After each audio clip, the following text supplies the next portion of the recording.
Hey everyone, in this video, I'll show you how to build executive dashboards in Looker Studio.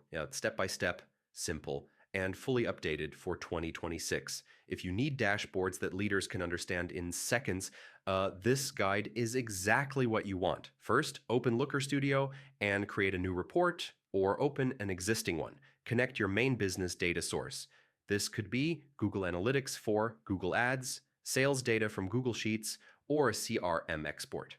Executives care about outcomes, so focus on data that reflects business performance. Start with high-level KPIs. Add scorecards at the top for metrics like total revenue, growth rate, conversions, active users, or return on ad spend. These should answer the question, how are we doing? At a glance, so yeah, keep it tight. Next, show trends. Add 1 or 2 line charts to display performance over time, like revenue growth, user growth, or leads. Avoid clutter.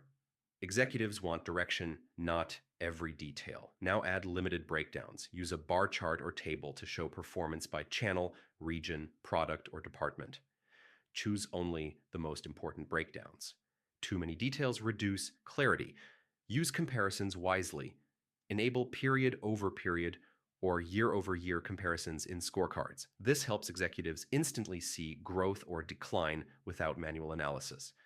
Design is critical here. Use clean layouts, consistent spacing, and clear titles. Avoid heavy colors and unnecessary visuals. A calm, professional design builds trust in the data. Honestly, it matters a lot. Add a date range control so leadership can quickly switch time periods. Keep filters minimal and intuitive. Before sharing, switch to view mode. Test the dashboard as if you're an executive.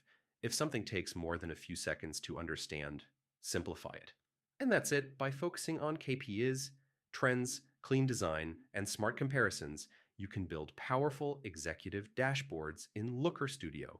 If this guide helped you, don't forget to like the video, share it with your team, and subscribe for more step-by-step Looker Studio tutorials. Thanks for watching, and I'll see you in the next one.